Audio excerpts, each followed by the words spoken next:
Agora sim, conosco o Will Castro Alves, direto de Miami, economista da Avenue, falando sobre esses números do emprego nos Estados Unidos.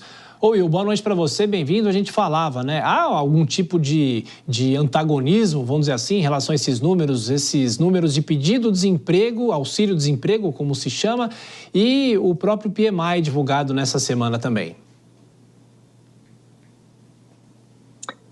Boa noite a todos que nos escutam, Thiago. Agora sim, de fato, a economia americana começa a dar alguns sinais de desaceleração. Vale contextualizar, né?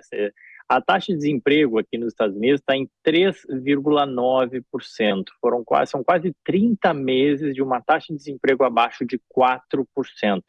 Então não quer dizer que a economia está em crise, mas sim que está criando menos postos de trabalho. Essa semana foi uma semana bem importante, a gente teve vários dados nesse sentido, criando menos postos de trabalho, o que tem um lado ruim, obviamente, dessa desaceleração, a economia mais devagar, e vale lembrar, a maior economia do mundo, né? Se aqui desacelera, acaba que isso gera uma desaceleração para o mundo inteiro. Agora, o lado positivo é que a inflação também começa a dar alguns sinais, né? Ou pelo menos gera aquele otimismo de que a inflação pode ser controlada, e tal qual fez o Banco Central Europeu hoje, que reduziu os juros, né?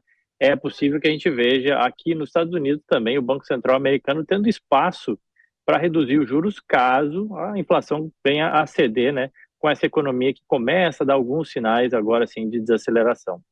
Will, qual é a discussão entre os economistas aí dos Estados Unidos sobre redução de taxa de juros? Aqui no Brasil, essa é uma discussão interminável sempre, né? O governo intervém, fala que deveria se reduzir a taxa e tal, mas aí nos Estados Unidos é uma discussão muito ampla ou nem tanto, apesar da importância para a economia?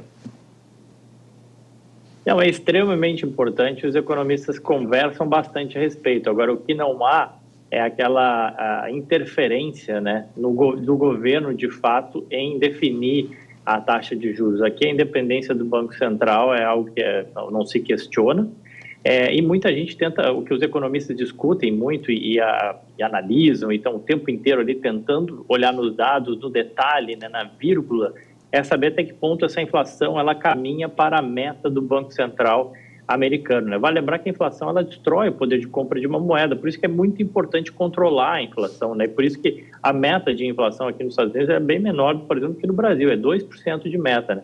A inflação ainda não chegou lá e por isso o juro precisa continuar sendo o mais alto aí, né, das últimas décadas dos Estados Unidos.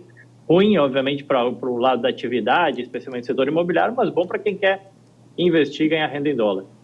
Ô Will, falando do mercado de câmbio, né? Ontem nós tivemos um recorde aqui no Brasil, o maior valor do dólar desde o começo de 2023. Hoje o dólar cedeu um pouco, aliás, teve uma queda até que considerável. A queda foi de 0,89%, a cotação do dólar comercial R$ 5,25.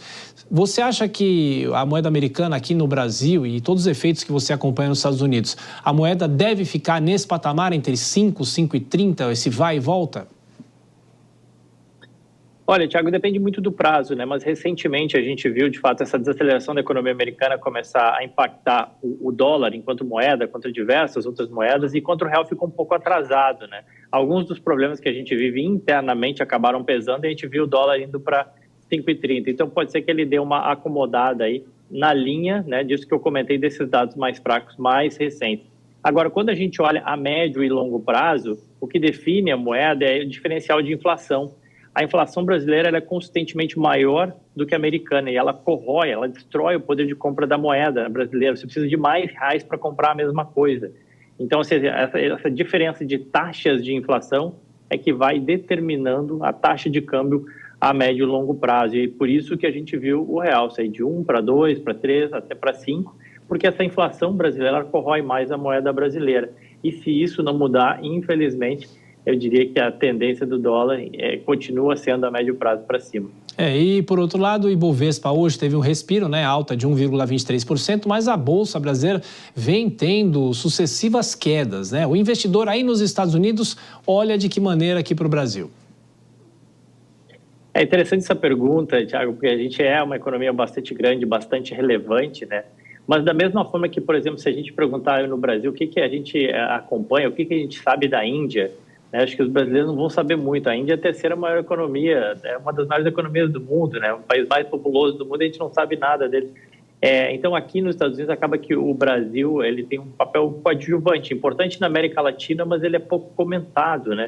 É um mercado consumidor importante, uma economia que ela é importante, mas tem dificuldade para engrenar no crescimento, né?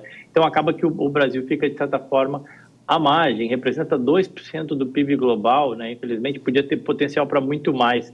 Agora, o que o investidor estrangeiro olha, né, falando de Brasil, é que sim, a Bolsa Brasileira ela apresenta alternativas muito interessantes.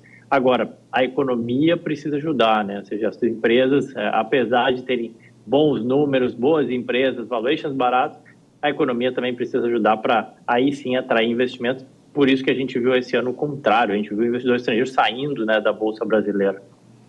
Bom, Will Castro Alves, economista da Avenue, que está em Miami, como sempre, nos atendendo. Muito obrigado, viu, Will, pela atenção, pela gentileza e bom descanso. Até a próxima. Prazer é meu. Boa noite a todos. Boa noite.